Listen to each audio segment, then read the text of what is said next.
Welcome back, everyone. This is episode 143 of the Jiu-Jitsu Dummies podcast. We're brought to you by Black Belt Digital Marketing. Anything you need to build your business on or offline. It's website design, Google ads, graphic design, printing. We can absolutely help. Check us out at Black Belt Digital Marketing on Instagram or our website, bbdigitalmarketing.com. You can request a free review of your entire online presence today. My name is Milton Campus. I'm a black belt training out of South Florida. We got Christian behind the camera. We got Bo behind the other camera. Woo! Bo's back. Woohoo! Don't forget to like, comment, download, share, click that subscribe button. We'd really appreciate all the support. And joining us today for the second time is Coach Ben Stark. Hello, and thank you for having me here on Jiu-Jitsu Dummies. Welcome back, brother. Let me do a couple of quick shout-outs, and then we'll dive into some good stuff. Oh, maybe I got to bring that back. So thank you to our friends over at Flow and Roll. Hands down the best custom gi and no-gi gear in the business. Don't believe us? Visit them on Instagram at flow_and_roll and check out all the custom designs they've created for academies across the country. It's been a while. I haven't done this in a couple of weeks. You can find our podcast on their site now as well. Go check them out. Again, flow_and_roll or flowandroll.com. You get 20% off with code JJD. Also, our friends over at, got to put these on, right? Got to do it justice. Leo Optics, right? Love this. Somebody might be leaving. Did I give you glasses last time you were here? That looks so good. No, you didn't. You just staring at yourself? No, I was looking at you. Look at those glasses. Oh, my God. Leo Optics is a sunglass and apparel company specializing in these signature bamboo glasses. Their passion is rooted in the jiu-jitsu lifestyle, founded in Southern California with products reflecting the BJJ lifestyle. Code JJD for 10% off at leooptics.com. All right, very cool. I love this right here, though. Oh, it's dope. You didn't get a pair? No. I brought an extra pair for you today. I wasn't sure if I giving it. I'm going to look so cool. Let's do it now. This I brought. Yep. Let's see. Open that up. You can cut to him. Well, let's wear our Leo Optics together. These are fancy. Those are different than mine. Oh, that's cool, man. Look at that wood grain. Look at that. It looks fabulous. How do those fit? I feel like one of the Blues Brothers. Just gonna say, I feel like yeah, right. You got those are like a little bit brown. To these are like a little bit black. Yeah. These aren't they're not the same. Yeah, wood grain on here. Yeah, cool, right? Dope, man. There you go, man. Thank you, sir. Again, you can check them out at leooptics.com and use code JJD for 10% off. Yo, Tommy, get me an espresso. All right, guys, let's jump in. Ben. Yes. You're not going to leave mine? I like the Blues Brother thing. I want to see you in all of your glory. I appreciate you coming back on, man. I know you had a busy June. Yes, sir. What the fuck happened? You had to like get out of your place and move the entire gym to another location? What happened? So we were based up in Gardens Plaza, up in Palm Beach Gardens, and the landlords weren't the most forthcoming in care for the complex over a period of time. Okay. The city came down on them and they're like, guys, you have to fix this place up. And they were like, well, it'll be easier just to kick everyone out and tear it down as opposed to keeping up the spot. So they gave the vast majority of us, I think out of 10 tenants, 8 of us, they gave 29 days to get out. There was a lady there. She's been there 40 years. They gave her 29 days to get out. And they're like kind of honest about it. We don't even know what was happening because, I mean, honestly, we just didn't know what was happening. Yeah. We find out that we got the code enforcement hearing for them. So we go to find out what's going on. And basically they were just getting whacked on all these codes, like the stucco's chipping, fix the outside, repaint the building, restripe the parking lot. You have sewage issues in your drainage because your parking lot floods, like all this stuff. Like you have to take care of it. You know, you've got out of business businesses with 20-foot signs. Take them down. These are the laws of the city. And they just weren't doing it. Some of them were like, they had like live wires exposed in places, and they were just like, screw it, we'll just tear the place down. Have they already? No. Is it all empty right now? I am the only person that got out on timeline. Okay. So everyone else, and rightfully so, they're like, we've got 20,000 square feet. We're in the middle of a real estate boom. Like, My rent increased by over 300% in my move. It's insane. Yeah. You know, but you love jujitsu. I love jujitsu. Let's do jujitsu. You know, because we got to keep it moving, brother, for the culture. And so, yeah, like, did I get a light? No. Oh. The battery went out on this one. What does it say? It was just... ding. We're just agreeing with you. Oh, gotcha. This will be the one when I disagree with you. Sad face. But I kind of saw the writing on the wall. Every year, like halfway to renewals, I would go, hey, guys, how we doing? We're doing renewals. What? Yeah. And I'd be on the market already. So it just so happened to kind of overlap.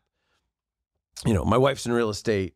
My desk lady's in real estate. I had an agent working at the same time. So it just came down the pipe. We got super lucky. But what's crazy is I now have a good landlord. Like, hey, man, there's a crack. Okay, I saw this leaking. We start build a new roof on Monday. I just called him in. Like, oh, that's awesome. Yeah, thanks. Yeah, that's good to have, man. And you know, I saw that. I mean, I have never been to your old space. It was an old building. Yeah. The space, at least on the interior, when I saw you taking shots before you moved in, it looked like it had been either relatively redone. New or renovated. Yeah. Right, it had obviously nice painted moldings, like the faux wood floor. Right, I think you had like that nice gray floor. They did a great job. The person that moved out of the bay I was in was like 2 months prior. It had a new owner. They bought it right before COVID, and so as people moved out, they'd redo the bay. Next bay, redo it, and so it looks great. I'm on a much busier street. I have street front signage or view, whatever you call it. I'm stoked. The vibes are good. The place looks great. We're getting a new roof as we speak. So, like, I got zero complaints. My new landlords are awesome. When I spoke to you, it sounded like you were, I mean, not sounded like you were fucking angry. Oh, you were like, I want to talk. I want to come back on the podcast. I want to talk about this. Man, I mean, it felt like you really wanted to fry like the landlord, but at the end of the day, it sounds like you're a little bit more calm about it and realize like they probably didn't have much of a choice. I mean, they had a choice to keep up the property. Yeah, but they didn't. It's a hotel chain. They bought a shopping center. It's only a matter of time till they try to turn it into a hotel. So this isn't like a local guy owning a lot. And it's big. Like very corporate. Big thing is they're like basically the shopping center we were the activity center of Palm Beach Gardens. You had like I was an end piece, MMA gym. Next to us was a CrossFit. Next to us is a giant dance school. Next to them is a music school. Okay. So like if your kids were doing stuff in Palm Beach Gardens, you were in our complex. Yeah. And I mean, at least I made the effort to try and kind of keep us all moving together because I can't tell you how many kids I have that parents are doing CrossFit while they're doing martial arts. Oh, so you get to the same place, like be in the same shopping center? I got tons of families that are like, daughters are at ballet, sons are at martial arts. Have you been able to do it? No. Come on, follow me over here. I was trying. The CrossFit and I were actually looking at like splitting a big building. Yeah. It just didn't come to fruition. Yeah, it's hard. With 29 days, too, on top of it. Yeah, that was... If we weren't looking ahead of time, I'd probably still be there. Yeah. And there's a reason I'm the only one who can talk, because I'm the only one who got out. Because they started serving, hey, do you guys want a couple more weeks? We know you're really angry. We'll give you more time if you sign a gag order. So they can't talk about it? I remember the week before I started my move. I did it over 2 weekends. The week before I started it, they're like, oh, we can give you 2 more weeks. And I was like, the fuck's 2 weeks gonna do? Just let me shop more? Is there, you mentioned it's a big company. You can mention the company? It's Drury Hotels. What is it called? Drury Hotels. Drury Hotels? Yeah. This will be their first soiree into Florida, I believe. Okay. But on that first one, they're like, they wanted... Do they basically want to gut it because they're going to put up a hotel? Yeah. Is that basically what they wanted anyway? That's my assumption. But it's very large for a hotel. It's a 14-acre lot. Oh, wow. So, I mean, my assumption is put the hotel in the middle. Like, I was saying, dude, put the hotel on the side, leave the activities in the middle, and then you still got another portion. There's always like retail space, basically, is what they're going to call it. Dude, it has a movie theater. Yeah. What if you're a hotel owner, wouldn't it be great to say, hey, we have a movie theater? Yeah. It's at our hotel. It's like, kind of where I live here in Coral Springs. Is like it's now I'm in the new downtown where they're putting up. I don't know if you've driven through down Sample. It's been a while since I've been. There's like 2 big buildings going up, 8-floor building. I'm in the one that's finished, and they're building another 8-floor in front of us. And they're doing that with all retail space downstairs. It's kind of like Meisner, where it's first floor is all. Yes, but it's broken up onto 4 corners. Oh, okay. So like one corner's been finished for years, where there's like a charter school across the way. Then there's my side, was residential buildings. There's now the 2 lots across, when they're done with this one, they're putting up like a Whole Foods shopping center, but the same thing, huge residential upstairs, retail downstairs, and then across the way there's going to be another residential building. So it's going to be a true downtown with like high-rise buildings. That's cool. Hey, there you go. Good for Coral Springs. So yeah, so I'm kind of like in that. It's like it's being born. Gotcha. So I'm like in the first real building that's like at these residential. But yeah, I mean, it's all the retail downstairs, and they've told us it was going to be the Whole Foods, and it was supposed to be a movie theater, like all this shit. So yeah. So, but that's what they were trying for. Yeah. Sorry. So they gave us an extension for the 2 weeks. They wanted another like $1,000. Yeah. Security. You don't need security for 2 weeks. Why do you want this extra money? Yeah. So I would have been like, you let me stay, and I'm not paying because you're fucking forcing me out at the last minute. I'd say like 3 days before I was done, like they were like out by June 15th. So it was like June 12th. They're like, hey, do you want to stay till August? I'm like, I have to be out in 3 days. But they want you to sign that gag order is what it is. Yeah. So like, oh no, it'll be X. And the paperwork even was like, if you get out before August 1st, we'll even give you your rent back. But I just read like section 6 was the gag order. And I'm like, I'm not even reading past this. Yeah. I just wanted it on paper so you guys couldn't say it didn't exist. Yeah. I have this. Yeah. Kind of thing. Owning a gym, huh? Oh, dude, very exciting. Is owning a gym like when people like, oh, I want to start a podcast? I kind of feel like owning a gym is the same thing. Like, listen, if you want to, don't open a gym. Is my first advice usually on the podcast side is don't start a podcast because it's not going to be what you think it is. You got to put a lot of money into it. You got to hope it takes off. You got to get sponsors if you want to get paid, right? I kind of feel the same thing with the gym. It's just like, if I was going to advise somebody, if I'm you, I'm guessing you'd probably be like, don't open a gym. But if you're not going to listen to me, then here's how you do it.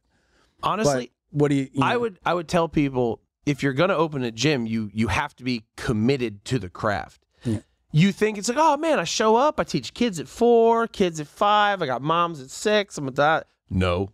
All that part is great. Yeah. That's the easy part.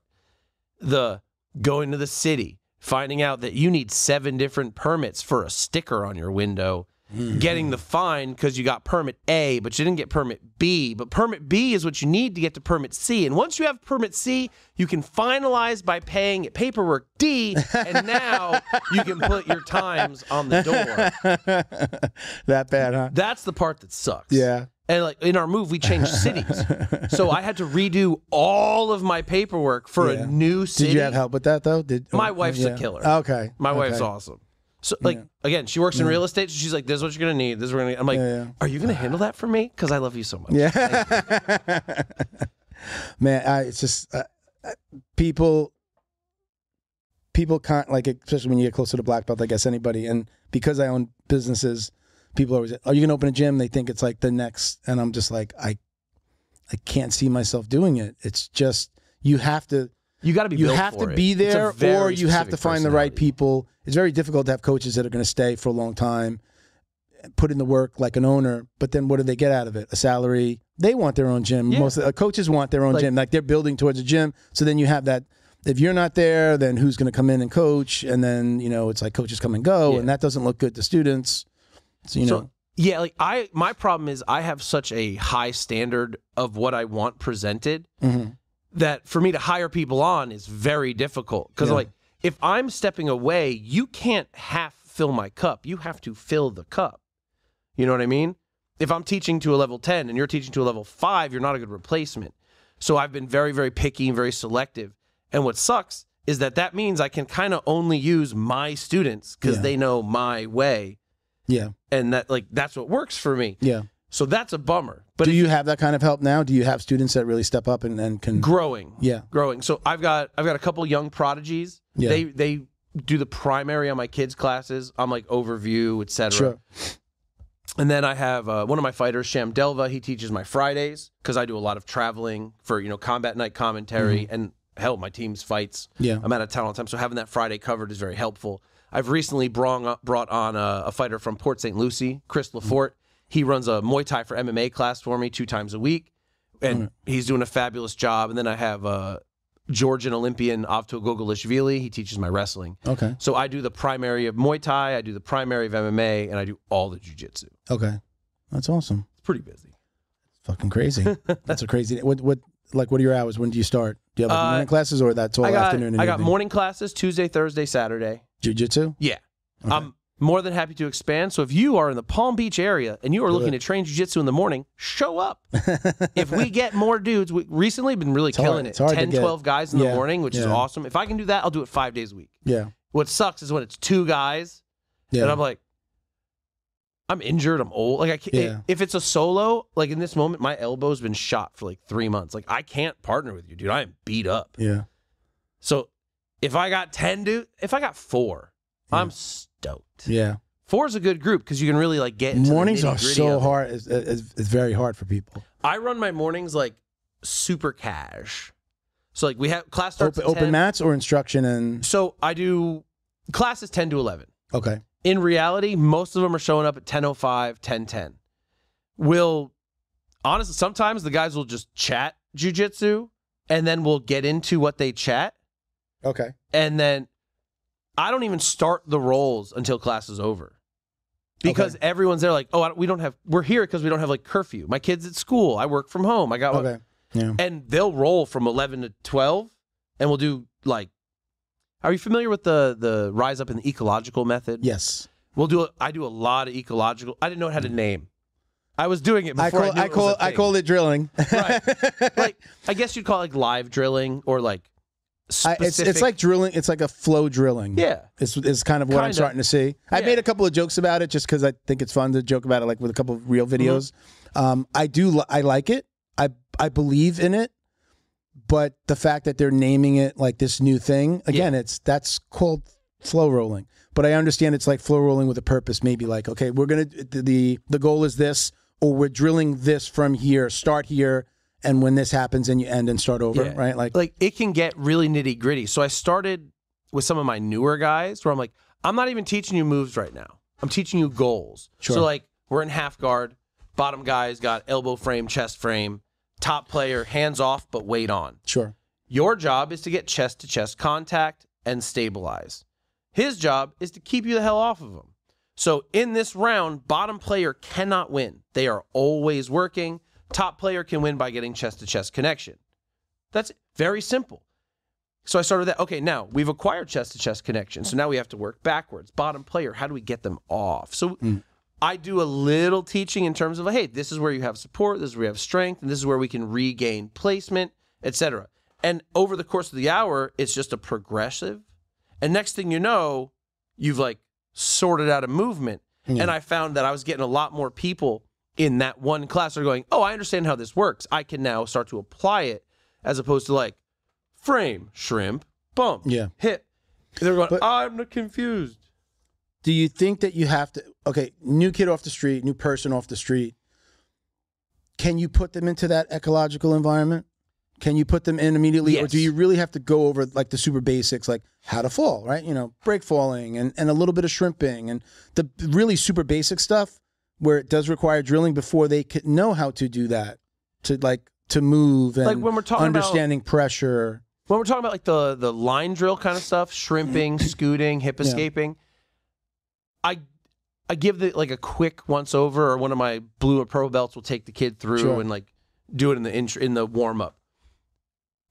But at the same time, if I'm teaching, say, scooting, one of the drills I use a lot with new people, I'm seated, I'm doing forward, backward, or side scoots, just sliding my butt around, and I'm just trying to hook your ankle with my foot or grab your ankle with my hand. If I can do that, I'm good. I'm just keeping you in front of me. If you circle off, I got to be able to, you know, turn and see. Yeah. Little stuff like that is how I've started like teaching them those bottom mobilities. Okay. Because everyone sat there with their kid and kind of slid their butt around. You can do it. We're just giving it purpose now. Yeah. Kind of thing. I still revert back. I find purely ecological method, I have a hard time teaching specifics. Like, not to toot my own horn, I'm a bit of an encyclopedia. I can play multiple games. I can break them down. I watch your stuff. I'm very impressed with the way that you coach and teach. And thank you. I've seen it. I appreciate it. But I have a hard time with like getting into the nitty gritties of some of these more complex movements in an ecological method. Okay. So that's where I say, like, you kind of have to know the basics to then not teach the ecological, for them to be able to apply an ecological approach. It's definitely the way helpful. I understand it. Like because I'm still relatively new to it. I've only been playing with it for a couple months. What's nice is it doesn't have any like finite rules. Yeah. You can do what you want with it. Like I spent 2 weeks on like sit up to Kimura from guard and just how we can get there, control from there, squeeze there. And like from the jump, it's like a 2-minute explanation. It's like, all right, our job right now is to split hands and sit up, armpit to shoulder, armpit to delt. That's all you got to do. Top player, try to keep them on the ground, keep your hands. And next thing I know, I got first week people who are getting good at hand fighting in this specific way to get to a good position to make an action. And I'm like, oh, that was so much faster than normal. Yeah. But I still feel, if not every day, depending on how good the class has been catching on in the last couple of days, I will still take 15, 20 minutes and teach. And then this is what we're looking for. This is our end result. And now we're going to build it from the bottom up. I noticed more than anything, no one likes talking in public. No one. Oh, I love it. Because like me too. That's like why we're here. Right, yeah. What do you do? I talk for a living. Literally. Yeah, right. But that's what I need their feedback. Yeah. To like help with the next step. And most of it is, all right, guys, we were just stripping hands and acquiring position. Where did we have a really easy time with this? Did an inside pummel work? Did an outside strip work? Did an elbow pull work? Where do we have, and it's only ever like 1 or 2 people that are like, I have something to, and they're all very timid. Yeah. It's like, bro, we hang out.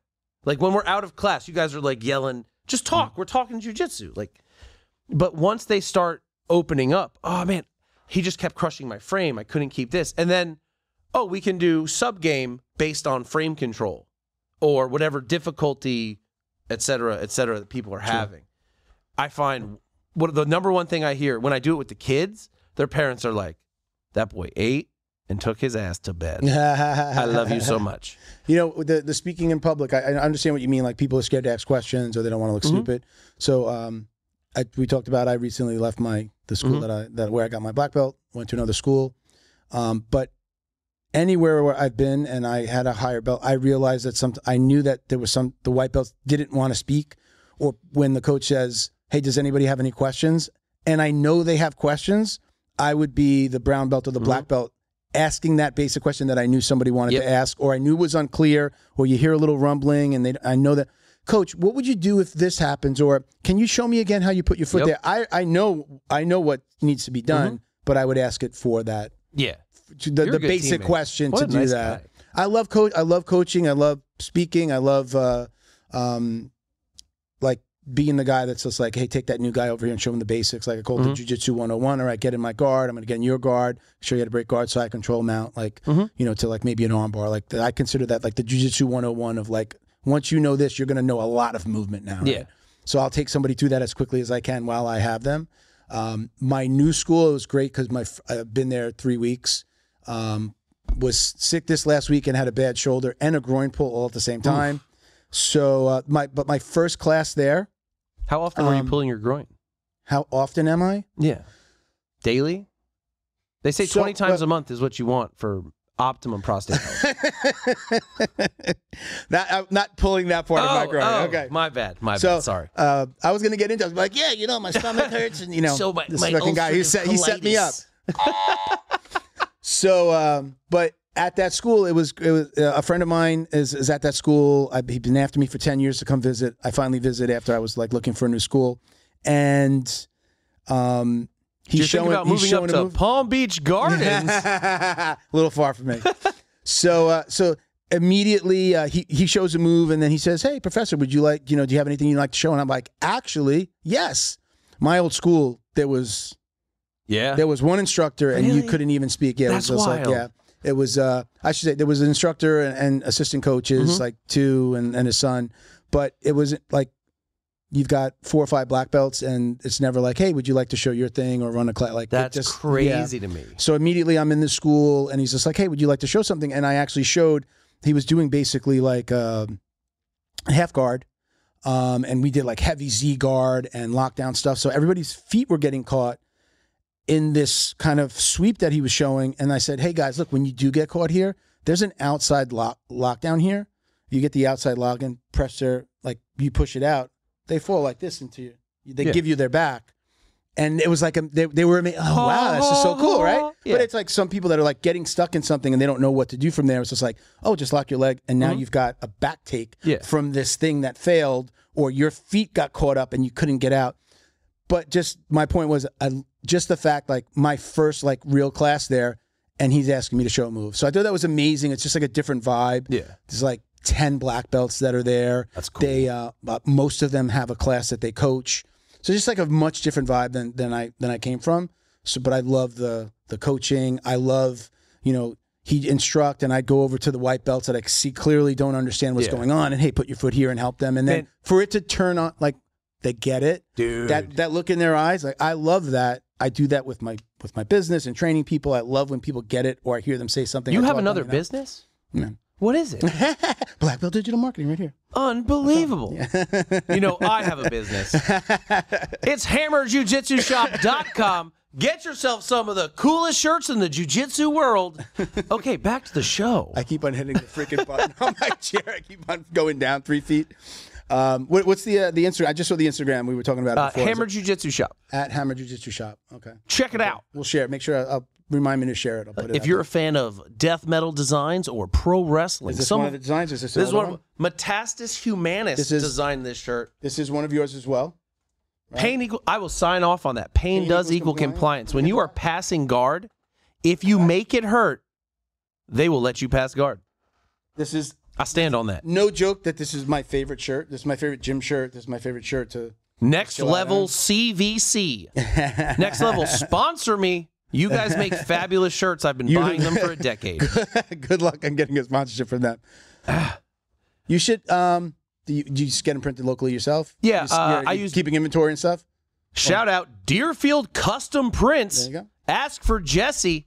Tell him Ben from American Top Team Palm Beach Gardens sent you. But you have to say it like that. If you don't say it like that, he's not even going to take your phone call. He's like, "Why are you talking to me like a person, bro? Get out of here."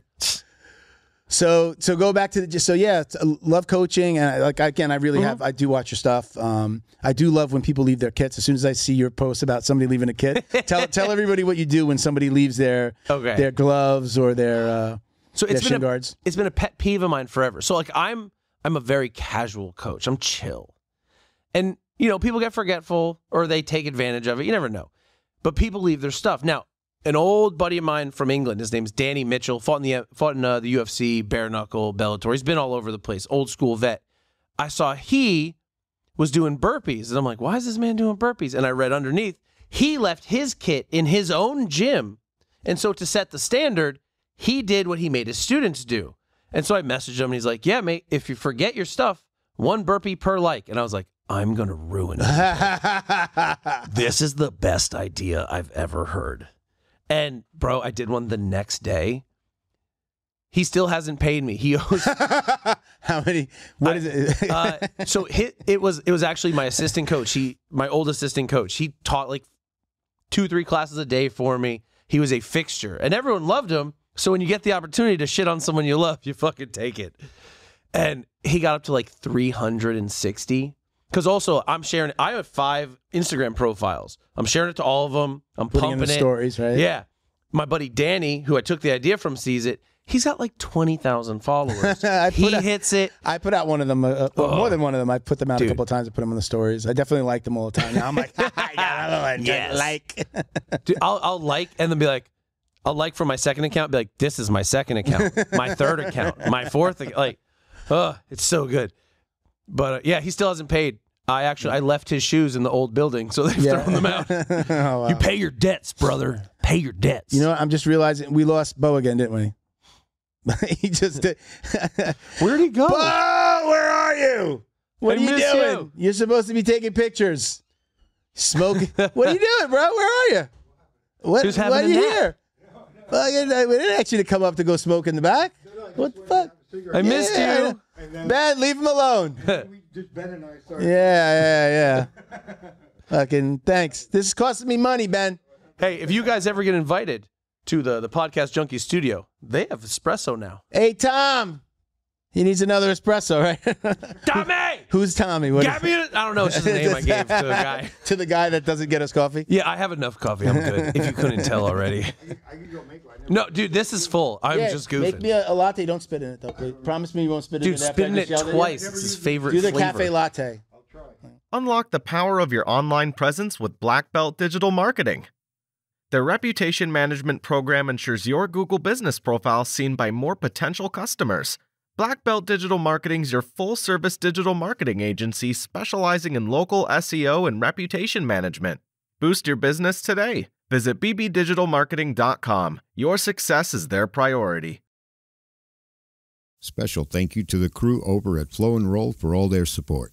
Flow and Roll is renowned for their incredible no-gi rash guards, shorts, and leggings. Flow and Roll has quickly become the premier custom apparel provider for academies big and small throughout the United States. Reach out today to discuss your custom order and ask about their incredible pre-order program. You can send an email to flowandroll@gmail.com or visit their Instagram at flow_n_roll and shoot them a direct message. And yes, they can create an awesome custom gi for your academy as well. Visit flowandroll.com to check out their awesome designs, and while you're there, pick up a Jiu-Jitsu Dummy signature tee exclusively at flowandroll.com. And remember, you'll get 20% off your purchase of t-shirts, rash guards, or gis with code JJD. We got a night. This is like we're You are posh, my friend. They spare no expense here. You do it better than me. You could do a good podcast junkies here in Boca Raton, Florida. If you're looking to make a podcast and get yourself into the realm of entertainment, come check out Podcast Junkies here right near Meisner Park in East Boca Raton. Well, right there. Come on. That's a commercial for you. You got to sponsor this guy. He's looking for a sponsor. Dude, I'm not. Contrary to your advice, my old coach actually reached out to me and goes, I'm angry with you. And I'm like, why? And he goes, why don't you have a podcast, man? You of all people. And I was like, I just don't kind of know how to do it. So let's talk about that. So you mentioned, I hear everything, so I may not have said anything. Definitely wanted to have you on again. Knew immediately that I'd love to have you back on. You were like, hey, yeah, if you're ever looking for a co-host, and I was I heard it. I didn't say anything because I really didn't know you yet. And I was just like, I mean, is that something that you're looking to do or be interested in doing more of these with guests, with me and you, with guests? I love this. This is the problem. There's no money in it. That kind of ruins it. There's no money in it. But if you the thing is to maybe get sponsors, you get a sponsor that could sponsor you personally, gear, money. Yeah. You could do that. We have I've a got handful. A name. I've got a title. We've got a handful of sponsors. I mean, you're an American Top Team coach. You're, yes, sir. That's a prestigious. One of the gyms that I was going to go to was ATT, the new one in Coral Springs. In Coral Springs. Oh, with Bruno. Bruno's a very good coach. He's great. Wound up being that they do a lot of open mats with my school, so I feel like I got the 2-for-1 hit because I'm. Get this. He's dropping off the coffee.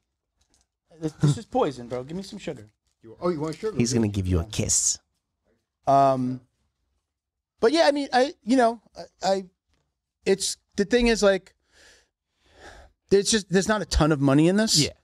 Where I found the sweet spot. I love my sponsors. We get product. We get money in some cases. What happened here for us is that we do get business thank you so much for Black Belt, Digital Marketing. So we just recently inserted we did our own commercial finally after years. Did you want one? No, mine's full. Okay, I'm good. So we wound up doing a commercial for ourselves, but I get business from jiu-jitsu guys who own businesses. Yeah. We've had people and people have been like, hey, I got a buddy that has this business. Could you help him? And that happens. Hey, I was actually going to talk to you about what should I do with my clothing company? HammerJujitsuShop.com. Well, right there. See, that's it. What you just did right there is some of the benefit that's in it for you. I'm not greedy to a fault. Where I'm just like, hey man, you get a sponsor, go ahead, get it, keep it. If you were able to use this or you saw a way to use this as a vehicle to promote the stuff that you have, this is a living commercial, then you can promote, hey, I'm gonna be I don't know, do you sell tickets when you do the combat? Is it combat night? Combat night. Combat night sells tickets. Do you sell tickets and get credit for selling tickets? The fighters do, hey, you get here's no. But if you found ways I can come on to promote this thing, no, you got to give it a week. It should be done 2 weeks before because it's going to come out a week before, things like that. This definitely could be used as a vehicle for you to do stuff like that. If there was sponsorship, then there could we figure that out. But I mean, this. I don't know how much you know about when we started. It was me and 4 other training partners that did this together. It was my idea. I asked them to come on. Everybody got paid in gear. Yeah. Everybody left with a T-shirt. Everybody left with something that a sponsor gave us. Everybody got sunglasses. Some that they gave Bio Pro Plus, everyone. You know, so, but like things like that, you know, the Neutral Zone and the CBDs that we've had, like they've always just sent us a ton of stuff, and everybody was happy to take 2 hours once a week, 2 to 3 times a month, and it was just like shit. I leave here with you know, a month I'm getting a couple $100 in gear. Flow and Roll gives us an amazing deal. Like, hey, listen, just give me $50 for a gi, and like we're getting gis, and you know, I gift them stuff. You know, like I got stuff for you. I already told you, like it, like, hey, I get to do something I love. Talk about jiu-jitsu. You got a $100 pair of sunglasses. I got a $50 rash guard for you, right? Like, so that became like. Dude, I love your shirt, by the way. I lift in your shirt all the time. I see you posted it, man. Thank you. I always see you wearing it. I was going to bring you another one. I'm like, I always see him on. Let me not bring him another one. I did bring something else for you, though. Hell yeah. I appreciate it. But yeah, I mean, like, you know, we could talk a little bit off there. I mean, if it's just, hey, listen, I got something going on, let me get on, and then we can talk. Or, hey, I got somebody that wants to come on. I want to come on with them. That's always fun. Actually, I got a guy for you that you're going to like. Back to the whole, it was 5 of us. It used to be 5 of us in my house, and then it got smaller with COVID. That's kind of what kind of turned it around. But it was like 5 people talking about jiu-jitsu, and it was fun, and it was like a round table. And then we started bringing a guest in, so then it was just like one less person, the guest. And then, you know, again, COVID, we got a little smaller. We moved to Miami, so it was further for everybody. Then my boy Miguel, he was with me for a couple of years, and then he got promoted at work, and it was taking more of his time, so it was hard. But, I mean, I love just talking about jiu-jitsu, whether it's some famous guest, not famous guest, or somebody comes in. You know the people from Ohana Jiu-Jitsu? Yeah. They commented on, they're coming. I got them coming on in August. I know they just opened up a gym. Yeah. Monique did Monique and Bruce came through and did a seminar at the new gym I'm at. Oh, awesome. So it was already like, cool. Yeah, I met them, Bruce, and I saw the dynamic, and they would I heard them telling their story, and I'm like, you know, you guys should come on. You know, you're launching this new gym, come through. Hell yeah. So I'm definitely open to that. I mean, I love doing this, but, you know, just people you know, things you have going on. Definitely. If we figure out. I got a guy you're going to love. His name's Drew. He's my personal strength and conditioning coach. He trains at my gym. Lived in Japan for 10 years. Trained with Imanari, trained with Sakuraba. Fought in like the Pancrase Neo Blood tournaments, but is purely like a catch wrestler. With like some judo background. Lives his life as an actual like anime character. Like, what does that mean? Like if you watch like Baki the Grappler with the training montages. I don't know what any of that. I don't know anything about anime. I know what anime is, and that's about it. Like the corny, I'm a hero. I will train hard and achieve my goals. He is that guy. Really? He's the best. But he's also that guy who's like, I will train hard and eat and achieve my goals, but I do love whiskey. This is amazing. I just learned the other day what like the porn version of hentai. Hentai. I've heard hentai. I didn't know that was like basically the porn or the adult version of. Yeah, I found out about that by accident trying to buy samurai fucking animes in high school. Oh, this looks dope. That guy's got a sword. That girl's got big boobs and a sword. 3, 4, 5 minutes in. Why are there 9 tentacle penises? It's funny because, like, I have a massage therapist who's a woman who's actually was like a former power lifter. She's really great. And as soon as she heard that I was a martial artist, she'd start talking to me about she immediately assumed that I watched like all anime. You're a nerd. And like all of these like martial arts movies. Did you tell her you were an adult? Yeah. It's not something that I've like delved into, and I'm just like, I don't, know that I would even like it. Here's the thing. I don't like martial arts movies because you could see through and like the fakeness of it. And it's like, it's fun to watch Cobra Kai, but it's also like, really? I mean, you barely, like the move didn't even look good. It's just fun and reminiscent of being a kid, Karate Kid and stuff like that. Have you seen the movie, The Life and Times of Bobby Z? No. So Paul Walker was the star. Okay. He made it around the time where he was a purple belt.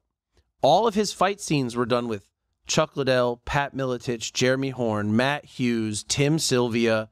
Like the whole. I think he had a 3-minute fight. That was like the whole team. That was like one team, right? Yeah, back then, he had like the entire Miletich team in his movie, plus Chuck Liddell and some other guys, and they're all fighting, and all the fight scenes are, well, I mean, they're obviously dialed up, but they're like realistic. Like he uses a triangle, and an armbar transition. Doesn't who's the guy? omoplata- Who's the star? Paul Walker, Paul the Walker. guy from Okay. Fast and the Furious who passed away. Yeah.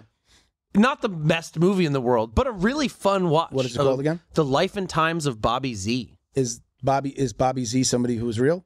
No. It's total fiction. Yeah. Okay. Just like I'm the best super fighter cop guy. You know what show that I loved the premise and I loved the show, but then when they would do the fight scenes, I can't remember the name. It was one of the Marvel when it was still Kingdom? No, one of the Marvel TV shows when it was still on Netflix before Disney bought Marvel and it White became guy a Disney. speaking Chinese? No, the black dude that was like had super strength. And Luke Cage. Luke Cage. I thought that was a great show, but as soon as the fight scene started, I mean, there were literally points. It was just like there was 3 inches between the punch and the chin, and it was just like, who's cutting this together? Like it was good. It was unique in the way that, like, if you liked hip hop and R&B, you loved it because they integrated music into it. So like there was like. It was cool how they kind of brought it in, and they would be like playing music while they're doing the fight scenes, but the fight scenes were fucking awful. It reminded me of the blaxploitation films in like the 80s. Okay, kinda. yeah, maybe that was a little bit because it was that down home kind of Brooklyn. It's Harlem. Who was the director? Spike Lee. It had a Spike Lee kind of like area, like look, not necessarily obviously very different content. Yeah. I can't even watch that. I just don't enjoy. I liked the show. Did you watch Iron whenever Fist? They had that's the worst. Same thing. Here's what bothered me with Like Iron the Fist. story, I liked it. Yeah. I liked the fantasy of it, and then the martial arts itself was pretty bad. My wife is from Taiwan, so I've been doing my best to learn Mandarin for like 3 years. If you're making a multi-million-dollar product for Marvel, why has your star not taken any Mandarin lessons? His Chinese was terrible. Secondly, this put my wife in a rage. Did you say your wife? Taiwan. She's from Taiwan. Yeah. At one point in the show, he meets a Japanese girl, and she's a special ninja, and he's speaking to her in broken Chinese, and she's speaking to him in Japanese, like they're having a real conversation. Oh, it made my skin crawl. That was in this one. I was like, do you think we're all that dumb? They sound totally different. Yeah. Oh, sorry. But that there's was like such a small circle of the population. It was so bad. That would even know, right? Yes. That you lived over there. You lived in Asia. Right? Oh, it was so bad. So yeah, I since like I was a kid in Karate Kid, like you go back and watch Karate Kid now, and you're just like, man, horrible. These fight scenes are awful. Don't write 1, 2, and anime 3. off. You know? Don't write anime off as only being fighting stuff. Like there's some really cute bubblegum stuff. There's family stuff. There's art heavy. The crime dramas are unbelievable. Yeah. The like Death Note is a very, very famous one. And it's about a insanely intelligent young man who gets a book from some kind of deity where if you write someone's name in it, they die. And how he's going to use that to make Japan I could use a one of those right now. place. It's crazy. I have a name or two I'd like to put in that book. Don't we all? Bo, you missed it too. He just said the word cup earlier, and you had left, and it was your cue to bring up two girls, 1 cup. Let me get 2 cups of espresso over there. I looked over as he said cup, and you were gone. I was like, oh man, that was Bo. But I know your mind. You heard cup, you would have Bo, jumped honestly, all over it. How many times have you watched 2 Girls, 1 Cup? It's in the 40s. In the 40s? Bro, I watched like a minute of it and I was like, I'm good. I have never, ever I don't want to see it. I just don't want. It was pudding. It came out like 2 years ago. It was not real poop. Yeah, no, I mean, I've lived in Germany. It could have been. Okay. Is it like you just said Germany? Yeah. Is it German girls, or I just thought it was like Asian women for some reason? I don't know what it is. If you've lost a world war, you like getting pooped on. It's a thing. Think about it. What's known for scat? Japan, Germany. Scat? Is that what you call it? That's scat is a scatological. It's a medical term for poop. Wow, I'm learning so much today. I told you I'm like an encyclopedia. I know a lot of stuff. Typically weird stuff, but stuff nonetheless. I would love to lock you in a room with Bo It's like smoke and lock you in a room with him for about a half hour. No, for like an hour. Who's weirder? Yeah. Let's compare. No. Just that, like you said, you're an encyclopedia. This is my encyclopedia over here. This is like, Bo knows a lot about Bo knows football. Yeah, Bo knows baseball. Bo is informed about a lot of stuff. No, Yes, dude, that's the best stuff to know about. That's why I want to lock you in a room somewhere else. I didn't say like I want to sit in a room with you. You said you got that right. I want to lock you in a room with you them. want the highlights. You want the highlights. And I want to say who drives who nuts. I'd probably give up first. Bo is definitely somebody that I go like. I'll ask him like, hey, what do you know about this? Or strangely, hey, what do you think about this? He's very informed. But what do you think about my clothing company, HammerJujitsuShop.com? Bro, make sure you put every time he mentions the put his Instagram, put the Instagram and the .com, please. So I'll be opening up for Chris Angel doing sleight of hand on a street corner here in Boca. Be close, be ready. The entertainment's real. So let's talk about. I mean, you have this great voice, and we joked about it a little bit before. You do a lot of commentating. Yes, sir. I've heard the I mean, you just like, is it something that like developed, or were you just always? I've always been interested in it. I always thought it was cool. So like as a kid, I wanted to do 3 things. 1, be a pro wrestler. Okay. 2, a stand-up comic. 3, a fighter. So the pro rap, did you like stand in front of the mirror and do like your old brother? Like, did you have your version of like that like being interviewed by who's that little guy that used to interview everybody? No, I was the kid who took like the lawn furniture pads and threw them in the grass. So we had a daycare in my house, so the banisters on our deck were 6 feet tall, so the kids couldn't climb over. I would get on top and like front flip onto like a cushion. Like, I could do this. This is great. This is totally up my wheelhouse. The talking came about later. When I lost my 100-something pounds and started talking to the ladies. Hey. That's when I started going, I developed a lot of personality being a fat teenager. Now we got something moving, boy. That isn't right, being the funny fat guy and then being getting in a little shape, fit, and then, dude.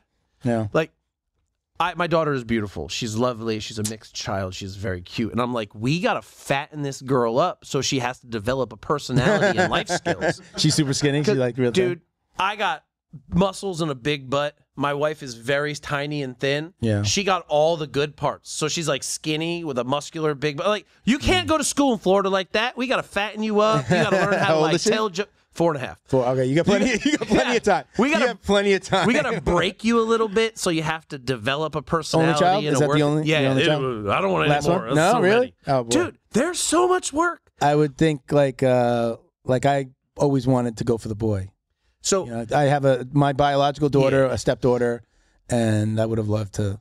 So once I got into the jiu-jitsu world, then it's just like seeing like guys with their kids and training. I'm like, yes, I would love that 100%. But in a way, finding out I never even thought the possibility of having a daughter was present.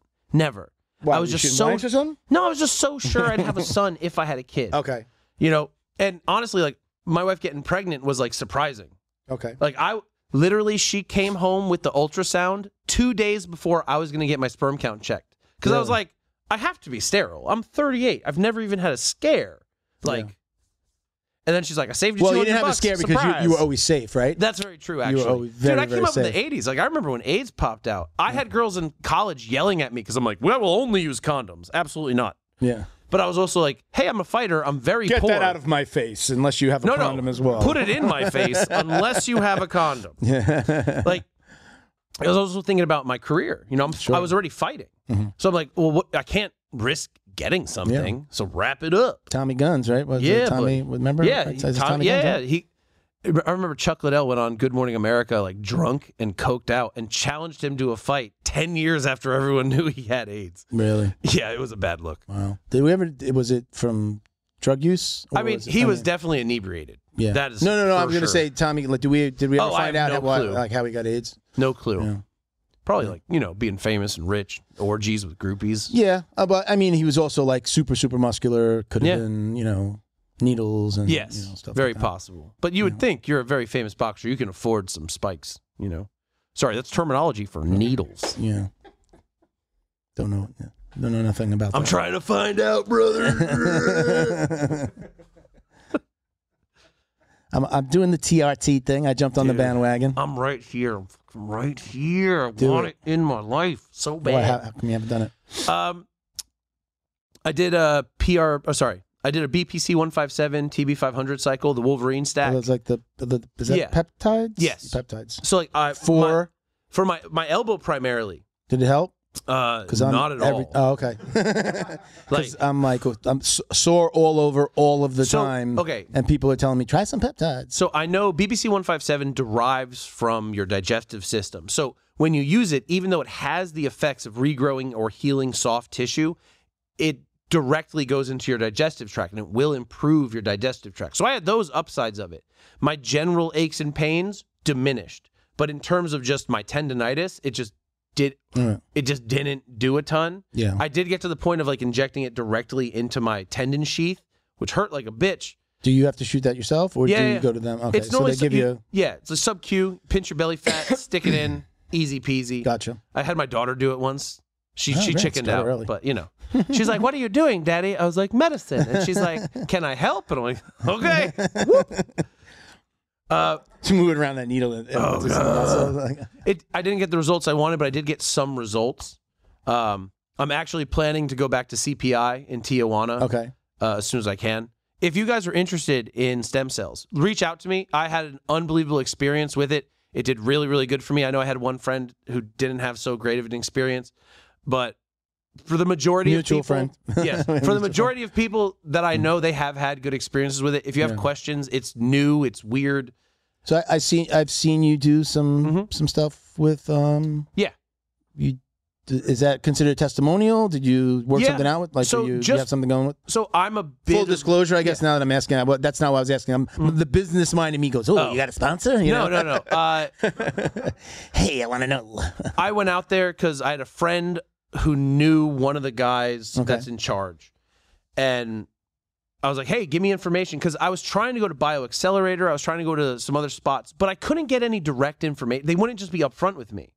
So this guy was upfront with me. And he just laid it out. And I was like, okay, that makes sense to me. I've been looking into it. But now that I have some like more substance, I was like, let's run it. Yeah. And I ran and I went and I had a unbelievable time. Firstly, best tacos I've ever eaten on the beaches of Tijuana. You've been once. I've been once or in you've been twice? 2021. Okay. Oh, so I take it back. I did go twice only because a radiologist got COVID when I was there the first time and they couldn't do one of my injections. Okay. So they had me back a couple weeks later to get it done. Okay. Okay. So it wasn't like the one full trip. visit. You were Right. finishing up. Okay. Yeah, I was just getting something that got messed up. So we actually, so full disclosure, right? We spoke here. You spoke so highly of it that I told when we found out that we both knew Ray, I said, talk to Ray. Ray is really jammed up. Talk to Ray. Let him know. I spoke to Ray. I said, you got to speak to Ben. He just had an amazing experience. And he went. Yeah. And then he did not have he did not have great results. So a lot of inflammation and a lot of pain. Yeah. Has that subsided yet? I'll call him after the show. He's better than he was before. Okay. But he's still I don't want to say, I hate to say, he's worse than when he left still. Okay. He's not, he feels worse than when he went. But it was, we've kind of had the discussion with as much pain as you've had, when that pain is finally gone, will the pain before that diminish equally? Like, he was really jammed up though. He had some really big problems. Like, will it go equally the other way? Does that make sense? Like, will that swing go like, wow, I'm amazing now after like 6 months? In my case, it did. Yeah. But I believe he had more like displacement of bone, where mine was primarily soft tissue based. You know, like an injection is not going to fix your bones. Okay. You know, that I don't know. Would love to do it for my shoulder. Yeah, like my shoulder's like all fucking jammed up now. I know that I've, So what's nice is like you can do some of it in the States. There's a couple places in the U.S. that are apparently doing legit like mesenchymal stem cells. Joe Rogan talks about them all the time. Okay. He always mentions the CPI though, and I'm Yeah. always like, all right, they're in Mexico. Why is nobody talking about anybody in the States? And, I did it too. It's still illegal. And it's illegal or it's legal. So okay. and just by the way, right, they're now a sponsor of the UFC. Oh, they are? Yeah, Fabulous. they're official sponsor. Way to go, Scotty. U.S. locations in the U.S. So like, my wife and I had some car accidents in 2018, and we looked at getting her stem cells here. And the stem cells that they were offering were basically, we're going to cut your lower back open, we're going to cut a hole out of your hip, we're going to take the bone marrow out of your hip and spin that down into stem cells that we would then inject into your injury. But then, in my wife's case, you're getting 30-something-year-old stem cells. 42. But so that's then the you're big getting difference, 42-year-old stem cells, your stem cells. So they're definitely going to take because they're yours, Okay. but they're 42 years old. I want the stem cells of a 0-year-old. Okay. You So know, they're getting this like from the brand new- placenta, yeah. right? Or the So from at the this umbilical point, cord and things like at that. this point, I believe they're cloned for the most part. Okay. So I actually banked my daughter's placenta and cord Wow. so I can get my biological stem cells out of it. But then I found out afterwards, you can't do that. So we banked In the U.S. Yeah, well, period. So we Okay. banked them for life. It was like 10 grand. And I'm like, oh, great, because I can use this when I need it later on as I get older. Maybe my daughter needs it. But nope. You can only... So nope because of legality, or no, there's no way to do it. because of There's no legality. scientific So way to do it. I reached out to them. I was like, hey, I'm going to go get stem cells in Tijuana. Can I get my stuff to send over to them and they can break it down? And they're like, no. You can only use this like if your daughter has any of these 8 severe disorders. Other than that, you can't have it. I'm like, it's mine. Or, well, it's hers. I think but I pay for that'll it. continue to change over time, and has maybe to. there'll be, there'll come a time where you'd be like, oh, Because that great, would be the way to go. Like, you're not going to get, like, I got 100 million stem cells when I went to CPI. From what I've read, in the, like, umbilical or placenta, you're going to get, like, 100 to 200,000. Okay. So they would take those and clone them into the 100 million. Okay. Now, a question about you personally. Without going back, we talked about your story. Yeah. People can go back and look at the last episode and talk about the accident. You got run over by a truck. That all that shit was crazy. Are at post stem cell treatment? How are you better now than you were 1,000% before? Yeah. And has anything? How long has it been? A couple years? 2021. So about 3 years. Okay. Have any of those effects worn off? I mean, you're training every day, so it's new injuries. Are old injuries better, worse, the same? I am better now than I was before the treatment.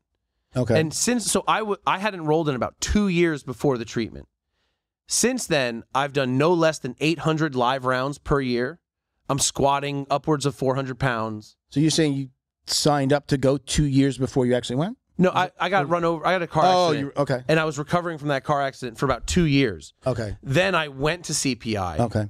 And ever since getting back after my healing period, which is like 3-4 months, since then I've done 800 plus live rounds a year, every year, plus lifting and adding all this extra stress and physical work with the gym into my life. Okay. Am I beat up? Yes. Am I run down? Yes. But I'm not sitting on the couch doing nothing. Like I'm kicking my own ass. Yeah. You know, I'm 42. I'm not dead. Sure. So I'm definitely adding wear and tear.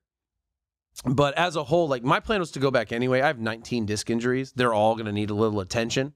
So if I'm wearing and tearing in the meantime and then fixing it up, okay. You know. They give you a deal on the second one? Or? So I'm a bit of an influencer. Like I don't have 100,000 followers, but in the niche of jiu-jitsu and mixed martial arts, I have a decent following. So I get zero money from them. But with the, I guess, influencer program I'm on, if I refer X amount of people, I get to go back. You got some type of code or something? No. Do your Hammer Jiu-Jitsu t-shirt commercial. If you are looking to go to CPI for stem cells, reach out to me. You can find me at MMA Coach Ben on Instagram. Send me your questions. I'm happy to talk to you about my entire experience and my healing process. I will connect you with my guy, Danny, and Danny will put you on the list as someone that I've referred. And if you go, I will get credit for you going. It's that simple. There you go. What's the handle again? Tell them one more time. MMA Coach Ben. MMA Coach Ben. Find me on Instagram. Yes! I love the Ben Stark. It's just, as soon as I have Ben Stark, I'm like, is that his real name? It is. Uncle Tony, horrible gift buyer. You'd think a billionaire would be just throwing awesome gifts around. He doesn't. He's cheap. He's cheap. Stark Enterprises. Get out of here with that. Okay. You couldn't give me a I thought tank? that's where he was going. He's like, I want a tank. A Hummer with a turret. Anything. So definitely, you're obviously a fan. Marvel? Of the stem cells. Oh, yeah, definitely. Obviously a fan. I know one of my old coaches, she had surgery on her shoulder, and she's like, I wish. She didn't talk about stem cells, but she's like, I wish I never got the surgery. She lost like range of motion. She's like, this arm can get, could go back, and like she's like, this one can't go back. So like I'm like, so I know that I probably need surgery, but have you had an MRI? I have not had the MRI. It's bad. I know there's something wrong in there. I went to get the MRI, and I was in one of the really small ones, and I had a little bit of a I had to press the button that they say, press this button if you feel uncomfortable. Immediately I pressed it, so I got out there like, we're not charging you because you did it quick. Bro. But it was like... I did that once. It was horrible. So let me say that, this is a good story, though, because it was very strange. So if I would go again, if I had to go again into a small MRI machine, I would take out my contacts.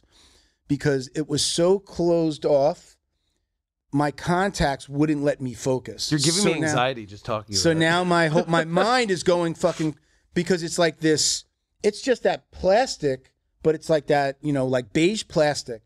But now my eyes are not able to focus. My vision is not focusing. So immediately my mind is translating this as you're like passing out, you're having a problem. Ugh. And that immediately made me start breathing heavy. And I was just like, okay, just close your eyes, calm down. And I couldn't. And then also like, I'm it's pretty like hugging big. you. It's squeezing you on as the soon sides. as I could feel it like this, like I could feel it on my sides, and they were like, hey, listen, we've got a bigger machine in Fort Lauderdale. Go down here. It's more open. You'll be fine. Have you I've been in had open MRIs, MRI? but I've been in that same MRI, but for here to here, my head was sticking out. It was no big deal. Yeah. If my head's sticking out, I'm good. Yeah. No, this was because it was my shoulder.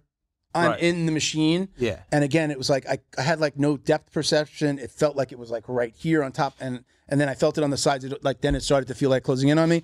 Oh yeah. And I haven't had that feeling since I was a kid. Now, just for me talking about it, I fucking hate it. I couldn't stay in there. He was like, the guy walked away. Says, if you have any problems, just press this button. You'll let me know, and I'll pull you out. But he's like, you got to remain still.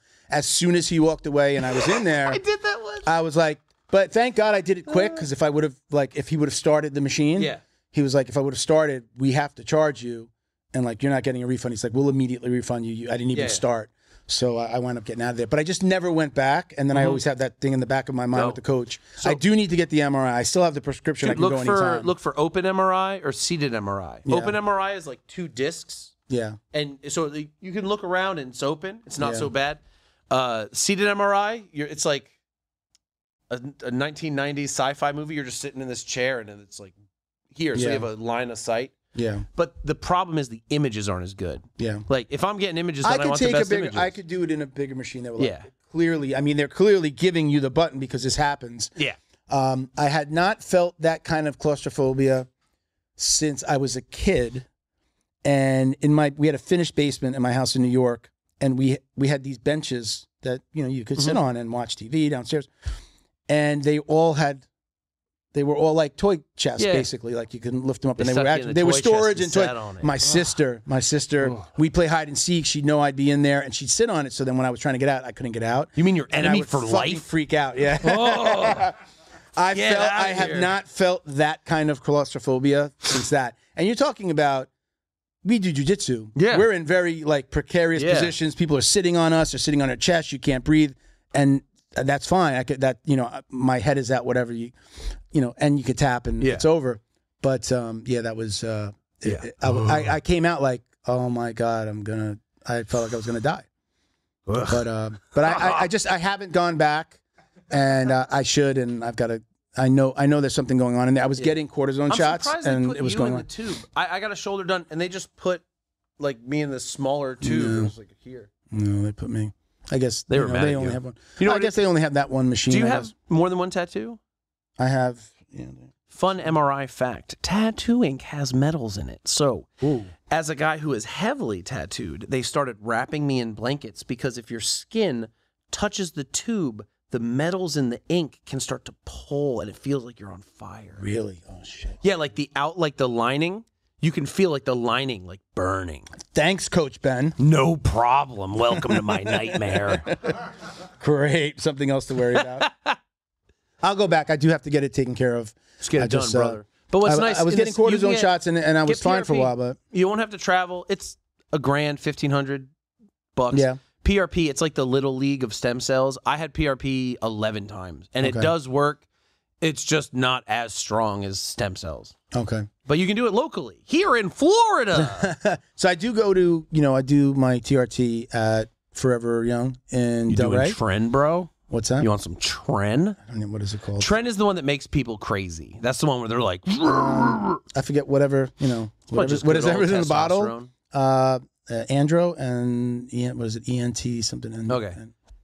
It's stuff that keeps your testes on. I just go like this. I just take what they tell me to take. Like a raver in the 90s. I was so against it for so long because, I'd done a little bit of steroids when no, I did steroids in my 30s and a little Winstrol, a little Deca, did a little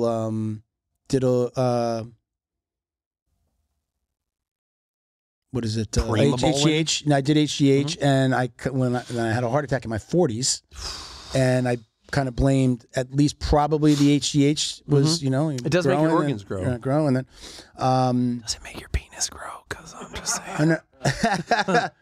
Like if it does, I'll tell you something about that. I'll tell you something about that off air. Oh, it definitely makes you more sensitive. I know that. The TRT has been great. Throwing ropes.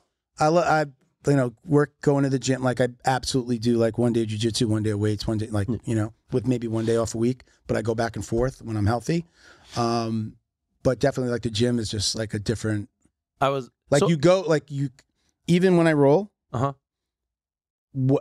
I don't do a lot of cardio other than the cardio I get from rolling.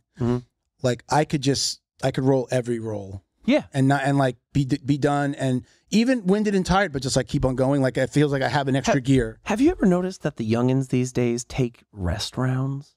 Yeah. What is that? I understand if we have an odd number of people and I'll be a good teammate, I'll take one for the team. But like, coach, I'm tired. Are you fucking crazy? Yeah. Go not die. That's your job this round. Pick a white belt, have them try to kill you, and you just fend them off.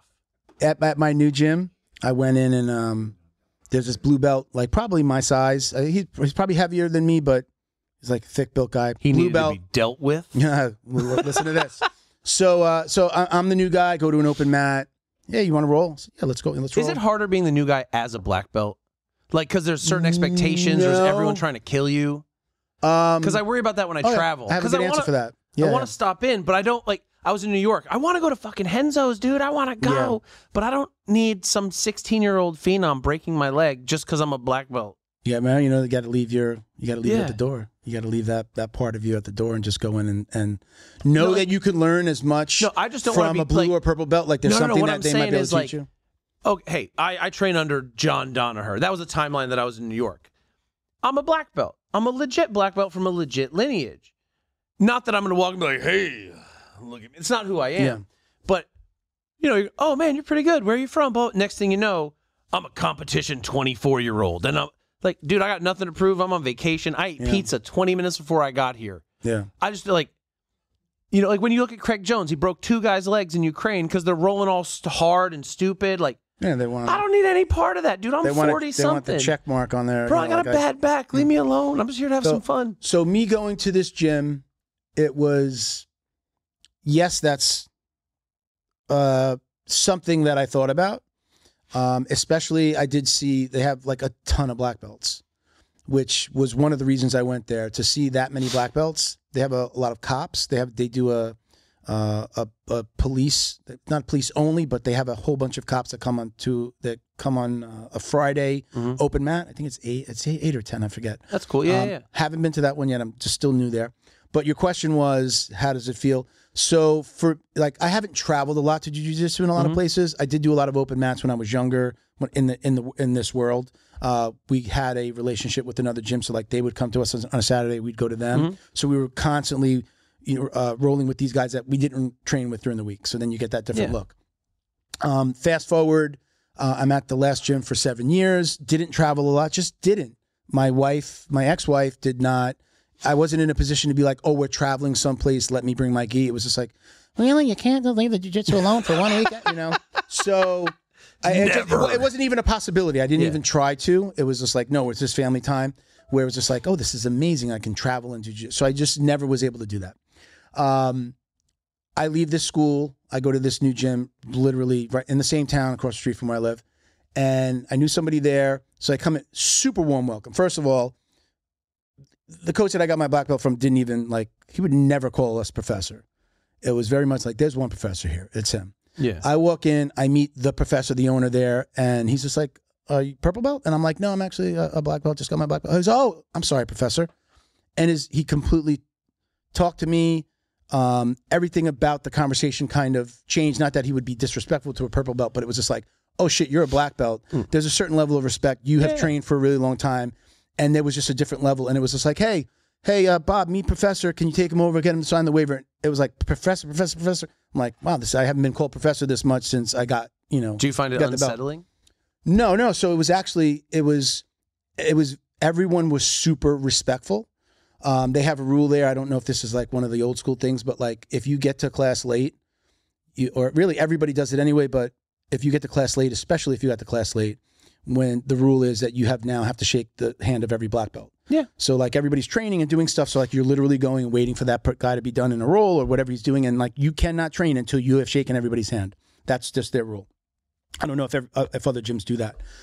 My gym didn't do that. It was very my old gym was just like, yeah, you come on the mat. Some people that would be like visitors would like wait on the side for the coach to come. I like that. I just like that vibe for some reason. Like if I'm late, I should be ostracized ever so slightly. Yeah. It's enough to be on the edge of the mat and be like. So I'm only there 3 weeks now. So one whole week of not training. And you love it? And I love it. And was there worries about, I haven't trained enough that I've trained with everybody yet. But I've, other black belts have been like, hey, let's roll. Brown belts, and, some guys, I might ask somebody to roll. It's been like nobody's trying to take my head off. Nobody's trying to prove anything, which was good because you never know when like somebody's going to test you. Now there was a moment where there was like a 17-year-old brown belt. He's about 6'2", probably my weight at his height. And I could see one of the black belts go like, and like he sent them over to roll with me. I just finished a roll and I'm like going to grab a water. 17. So like I see him, I see that happening. I'm done with my roll and I'm going to get my water. And he's like, hey, you want to roll? I'm like, let me just get some water. I go next one, and then we didn't get to roll. But I saw like, not in a disrespectful way. I think they wanted to see how I was going to handle myself with this young gun who like is beating up all the other black belts because he's just the young gun. Yeah. Like he's 4-stripe brown belt. Yeah. He's there. He's about to get that black belt. Well, you figure, right? Training from a kid, 16, right? 16, 17, 18, he's right there. So, I got a 16-year-old who... And I believe I think his father trains there as well. So, but, nepotism. Super, super open. Nobody, it never felt like anybody was being disrespectful. My first class there with my buddy who coached, I told you before, he like asked me to show, he's like, hey, would you like to show a move? I'm like, I actually got something off of this. Like, if you know, I was like, that's great. Just to be involved like that is different than what I've experienced to date. Open vibes are awesome. I love it. And again, I think that you can judge a school by how many black belts are there, because a black belt's going to be like, if he sees some, like people aren't going to stick around that know, like, I don't want to be around this environment. Like they just have tons of black belts and it felt good. And I've got a buddy there that's been there. Our timelines are the same. We met at the very first new breed that we both went into at white belts. He knew my coach. He introduced us. We stayed in touch over Facebook for 10 years. He's been inviting me since I met him that day to come to his gym, and I never went. And immediately when I was leaving my gym, I was like, that's one of my options. Hey, Garth, what's going on? I want to come by. Bro, yeah, come on. Is Wayne there? Who? Is Wayne there? No. Went over it. It's super warm welcome. That I had 3 gyms that I was going to go to check out. And as soon as I went there, I was just like, there was the same vibe as my first gym, which was really open like that. And I felt so at home. I'm like, besides the fact, the one of them that I was going to go to was American Top Team in Coral Springs. And like their coach was there at the open mat. Yeah. So like there's this open environment that they go back and forth. So I was like, oh, I can be here. It's super close to my house. I know a lot of people. Somebody else I trained with was there. And I was just like, oh, this is perfect. And I get access to American Top Team over there, open mats. I'm like, this is perfect. Yeah. Then one other school's going to go to. Have you met the guys from the Underground Grappling Club yet? They go there. Pastor Ryan. They go there. Ryan's the best. They were also there. Yeah. The guys that came over from there, the open mat. They go hard. They go hard, and they're fucking like some big dudes. Yeah. I went to an open mat where when I hurt myself, that open mat that I went to, there were two. There was a brown belt and a black belt. I think he's one of the guys that runs some of the classes at American Top Team. This big dude, dreads. I don't know if you. He's like they said, he's like a coach there. Both of them over 6 feet tall, 250. We were talking about this. How much you look like? 250. Yeah. I didn't get to roll with either one of them, and I'm like, I'm 230. This is my weight class. Yeah. I'm like, these guys are beasts and much younger than me. I'm just like, Jesus, man. But it was like, you just kind of it was so many people, and it's so open to like on open mats. They have so many different schools that come there. It was really cool. I don't mind getting beat up, you know, the whole like, let me learn a little something. Yeah. But it's definitely a little humbling when a blue belt, when I can't get outside control from a blue belt. So I was saying earlier, there was a blue belt there. I'm like stuck in his side control. I'm like, this guy, like, it just felt like there was a rock on top of me. And I'm like, again, you know, black belt, you know, and I'm off to the side and I'm talking to one of the black belts. I'm like, that guy, he goes, yeah, don't worry about that guy. He goes, he used to be a rugby. He used to play rugby. I'm like, oh no, he's like built like a brick. Yeah, just fucking built. And he goes, and now he's a sailor. And he goes, so he's just like raising sails all day long. And I'm just like, and he's like a little bit younger than me. He's probably in his 40s. I'm 52 now. I'm 51 now. And I'm just like, this guy I just couldn't. He just could control me. His strength was just fucking crazy. But I didn't just check his oil, bro. Right. Get the fuck out of here. But I didn't. But to your your point about like feeling like the black belt. Look, I got handled by a blue belt. He didn't submit me, but I was, you know, I was just like, I can't get out. I can't get out of this. One of the I don't know if it's good, but I do this when I visit places. Whoever I roll with, I just let them submit me. Like, easy, quick. Get it out of the way. Get it out of the way. Like, are we cool now? Can now we just have a good time? Jiu-jitsu, right? Yeah, great. Yeah, calm down. Who cares? Yeah, I haven't been there long enough to experience it where I'm rolling with guys that I'm sure that I'm going to run into guys there that are going to be like a little bit like, yeah, let me take down this black belt. The one thing that I kind of, when it does happen, and hit him with your car in the parking lot. No, you know what? I just like when most people don't think I'm 50 plus, and when they hear I'm 51, then it's like not so much of a fucking huge win when their 25-year-old, 30-year-old ass I forget that I'm in my 40s. Handled me or it's been a tough round, because then they realize they're like, okay, I just beat up a guy. I beat up twice an my old age. guy. Yeah, he's like an old time. It's not as cool. But you don't look 51. You look great. Thank you, man. So good. Is it the Bio Pro Plus? Yes, it is. Get yours now. Use promo code DUMMIES. Yeah. What's our code on? Is it I think we're JJD. JJD. It's been a while since I read it. I got to find that. So we were talking about commentary work. I'm sorry I cut you off. Yeah, no, let's so talk about it. I talk a lot. I just do a lot of talking. Yeah. I talk about violence and punching and kicking. So we went, I don't know, we got onto stem cells, but you were talking about being a fan of wrestling when you were a kid. And cutting promos. I don't know, I figured out relatively early on that I was going to be a better coach than a fighter. Not that I was a bad competitor or a bad fighter. I was just better at communicating with people. And for those people that don't know, you were a contestant on... I made my way up through the MMA ranks a little bit. I got on the Ultimate Fighter, did a little something, but made most of my name as a coach, I would think. I just knew communicating was where I excelled. Yeah. And in the way that I teach, I'm extremely descriptive. And then it just kind of transferred over. I would be watching fights with my friends. I'd be like, what he wants to do is this. And then Joe Rogan would say what I said, and then they would try and do it. Yeah, it's great. And like, dude, why don't you? Told you. It's like, why don't you do this? I was like, how? That was what that's all it was. How? And I'm just around. I get featured on a bunch of podcasts, and just someone hears me, and it gets sent to a guy. And they're like, "Hey, you're at our shows anyway. Do you want to do this?" I'm like, "Sweet." Yeah. And then I'm, "Hey, when we're in Fort Lauderdale, come by." I'm like, "Great." I'd cut out a couple fights before one of my guys worked their fight, jump on the mic, blah blah blah. And now I'm on the team, and I travel with them. I do most of their shows. They got a show coming in Tallahassee. That's like a 7-hour drive for me. You got to send me a message when they're down here, or like anywhere West Palm Beach down. Okay. And definitely want to come out. Definitely. I know there's the guy from Combat Corner has that really big bushy Yeah, beard. Combat Is Night. he- Mitchell. He's got that big Yeah, old yeah, beard. yeah. I follow him. He does a lot of Yeah. funny stuff. We actually had him scheduled like years ago. Either something happened with COVID, he got sick, or I got sick, and we had to postpone. I'm almost positive it was something along those lines, and we never got reconnected. He's a good interview. But yeah. Is he down here? He's in Orlando. He's in Orlando. Okay. But he does a show. See, like that up would and be a down the perfect. state. Like you're cool with him, right? Obviously, Yeah. right? That would be a cool one to be like, Cool. hey, Mitchell, when you're down here, let's make some time. Like, I got to know ahead of time. I need a couple weeks to book the Yeah. space. And I can be flexible. It doesn't always have to be on Friday. But if you know you've got something going on and you can grab someone like that, be like, hey, look, I'm going to take you through. We can do a little promo. Yeah. I know he'd probably be down here for the fights. This would air after it. So we got to, like, if we could figure out how, let's do some promo before, we can use this and then cut some stuff. And if you're give it a not shot. against it, you can definitely zoom him in. Yeah, we could do that. It's, I like this vibe. But he runs shows almost weekly. Yeah. So like if you get him and it's just so happens that this weekend is his event in Fort Lauderdale, he's probably got one in Orlando, St. Pete, St. Augustine, Tallahassee, or Jacksonville in the weeks following. Wow. And I'm assuming you have at least a full Florida reach. I mean, it's nationwide. Yeah.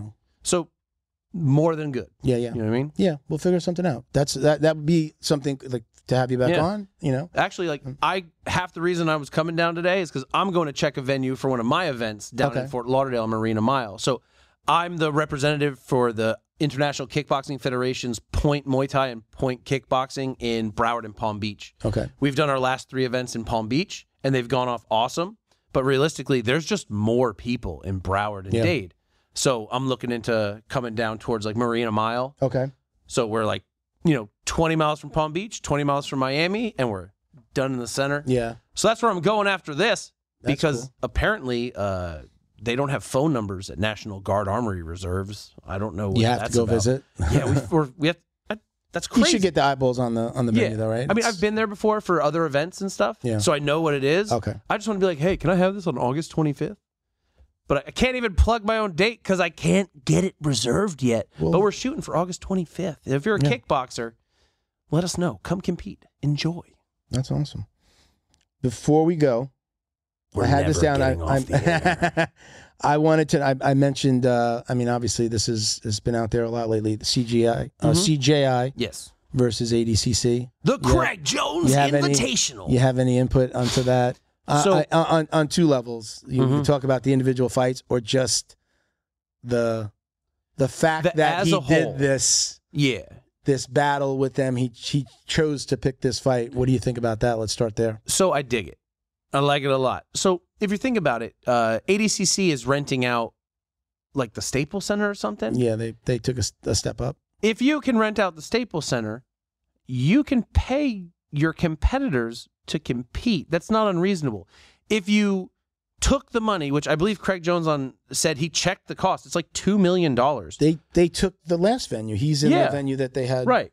So he's like, ago, if you can spend $2 million on your venue, you can spend $1 million or $1.5 million and then have $500,000 for your, 100 competitors or something? And they can each get some money. Jiu-Jitsu has been like that forever, right? The IBJJF just started giving $2,000 for the winner of Worlds. So you're the best in the world, and that is valued at $2,000. In the meantime, at Worlds, these people are paying their annual membership anywhere from $60 to $500. That's just their membership, plus the $150 or whatever it is to compete. Travel, and you're right, food, and you're also doing it in team members if you need a coach. And you're doing it at member. the Pyramid in University of UCLA. Sorry, this ain't cheap, but you can't pay your people. Like I understand if you're not giving money to the white belt world winner, but black and brown maybe at least to the top 3, just to the 1. Oh, but now you're being drug tested in a sport that is openly doesn't give a damn kind of thing. Like then they stopped that, didn't they? I have no clue. Yeah, I think I am not a big fan of the IBJJF. I think they're money grabbing. I'm Yeah. not interested. They can suck it. But Craig Jones ain't wrong. Women at ADCC were making $5,000 to win. So you have to beat the best 16 girls in your division to make $5,000. And then it's also like only 2. Dude, I'm not famous. I've made $5,000 on a seminar. I'm not even famous. But you're one of the 16 best competitors in the world. $5,000? That's wild. So from what he says, and it could just be his angle, but either way, it's a good angle. He's like, I've competed at the highest end of the sport. The competitor should be compensated. And if you're not going to do it, God damn it, I'm going to do it. And he set the precedent. And it took him 2 weeks for Mojassim to increase the women's to equal the men's. And then he goes, hey guys, guess what? You can beat the top 16 competitors in the world and make $10,000, or you can just show up to my event and make 10,001. Oh, did you win? $1 million. $1 million. That's an insane amount of money. He put out a video, and I can never know when he's joking or not. I had this conversation with my wife. He said, we ran into some money problems, so we're going to cut it in half. It'll be 500, 500. Okay. Is that real? I don't know. Yeah, right. He put out the video, and then then his partner is like massaging him in his Speedo. So you don't know when it's like where's the joke start and end. And his gimmick is so good because you just don't know. Yeah. I mean, nobody's dropped out other than Mikey Musumeci dropping out only because they couldn't find somebody to from the fight. But the fact that he's getting all these guys, like, who are the brothers? I can't remember. I think they're from Pedrigo. The Rotolo brothers? The Crunch brothers? I don't know. They're some of the Pedrigo fighting systems guys. Pedigo? Oh, yeah. Pedigo. They were like kind of taking the world by storm. They want, because to even get an ADCC, you have to go to qualifiers and either be enough of a name and top 3 it, now, or you're going to a tournament that you're paying for. It's essentially a tournament that you're paying for. So there's also money they're making money there now too. Yeah. So right. It's like, yeah. And I understand, like if you're already famous, you already have a name, you don't have to pay, but go to the qualifier. Or you did good last year. Now you're you have to get, now you're forced to do their tournaments in order to even get in. If you're like, say I'm 20. It's reasonable for me to need to go and do the advanced bracket and win, and then maybe do it again. It's like, hey guys, notice me. But if you're already like on the scene, you're a name, you still got to go through all that, and I got to pay you to go through it. That's crazy. But I think a lot of that's why we're seeing all these guys that had originally accepted the offers into ADCC or are of a bigger name that are switching. Because, hey, man, you want to fight 16 of the best guys in the world to make 10 grand? Or do you want to just show up and make 10 grand? And, oh, did you beat 16 guys? Now you get $500,000 to $1 million. I'm going $500,000, bro. 100%. Who do you think the biggest get was? What was the biggest coup in all of this? So I have my answer, but who do you... I don't know everybody. Okay. There have been a lot of names. Yeah. And I follow MMA more than jiu-jitsu, just to be honest. Sure. So I saw the Pedrigo guys we were just talking about. They won qualifiers, multiple qualifiers, got their invitation, and was like, nah, that's a big get. Mikey Musumeci, big get. The Rotolo brothers, big get. That's my, for me, I think that's my big one. Yeah, the like Rotolo brothers. All these both names of them that have been popping. They're all going CJI. Who's staying ADCC? Gordon Ryan. Yeah. But this is like, is this whoever went on the ADCC side? Is there an asterisk on next to the names of the people that win this year? Of course, because they have to be, because the field has been split. Yeah, and you got to think, hey, are you doing ADCC because you didn't get invited, or are you doing ADCC because you're one of the guys that has a backdoor deal with Mojassim? We can't tell everyone that we pay you because then other people are going to get paid, but we pay you. So I don't know if that's the case. It might be. I'm not sure. Fucking sucks, doesn't but it? they talk, like Craig Jones talking about Mozo. There's guys who get paid to compete, but not everybody. Why is that guy worth more than me? We're the same one of 16. Like, I understand Gordon Ryan's doing a super fight. Give that man a check. Cool. But if you're doing the tournament, why are you getting paid? Is he only doing the He's only doing. I don't know. Oh, okay. I think he said he's doing the tournament. I think he's doing the super fight. Yeah. And he's like, I'll do the super fight first, then year. jump in. Yeah. I mean, he is the freaking best ever. Period. Yeah. No question. I could have had tickets to that first one. Flow and Roll was a sponsor, and he's like, I have tickets. Just got to get out there. It was kind of last minute, and again, was in a relationship where it wasn't so easy to just be like, hey, I'm going to jump on a plane and go watch jiu-jitsu. Hey, you're a man. Okay. We're going red pill, blue pill here, now I'm a man. Now I'm a single man. I can make my own choices, right, honey? You got like the knife. You seen those videos, like the woman off to the side with the knife? You see her in the mirror. My wife is not right here judging me. My wife is wonderful. I love her so much. Thank you for being a part of my life. You give me real freedom. Because apparently my ex-wife's friends listen to the show, so when I she's a good woman. We weren't on the same page. Oh man, See, I said it. She's great. She's a great person. She really was. That's the truth. We just couldn't see eye to eye on certain things. I'm still married to my wife, and I love her to death, and she's insane. So, I'm like, I think about it sometimes. I'm like, oh, this is just the way it is for everybody. Yeah. I just chose to like. Oh no, dude, they're all nuts, bro. They're all nuts in the best way possible. Bo, I love you so much. Is he right, Bo? How long you been married, Bo? 75 years. 25 years? Is your wife completely crazy? She's never going to hear this, Bo. No, she's of course never going to not. hear this. She is not crazy. She is the best. She's so opposite of me. Mm-hmm. That's why it works. She's so opposite of you. That's why it works. Just to make sure everybody here. She's like adding baking soda to vinegar. Explosive. Oh well, no, you add vinegar and baking soda, and it goes like it does that foam. Bob's all about erupting. Okay. She neutralizes my vinegar. All right. Yeah. Aww. Yeah, man. That's so sweet. She neutralizes my vinegar. Hey, ladies and gentlemen, It's gelatinous. it's gooey. All right, guys. Ben, always a fucking pleasure. This is the second time. I know I was gonna have fun with you. I don't even think I went into any like the questions that I actually had. I mean, we talked about some of the stuff. Lightning round. No, we're not gonna do the lightning round. We did the lightning round. We'll wait. We'll wait on the drill down for another episode because since we just did that. But appreciate you coming on, man. I'd definitely love to talk to you about you coming on more. We'll figure out how to make this work for you. You know, right? You guys are in trouble. I'm here all the time. I'd love to have you on, whether it's just having you come on more or we could talk a little bit, figure something out. But here's what we should do. It might not be doable here because it might take too long. But we should take like some of these smaller events that are like on Fight Pass or what Flow and Roll and stuff, and we should air them and put us in the corner and we should talk about them. We could do that. We should definitely do that. Could we? Or do you prefer to do that with an MMA match though? I'll do it with absolutely anything. And you got your well, I mean, we could do both. Jiu-jitsu. I don't know what are the rights, like the airing rights and stuff like that. If to have an event on, like you have to.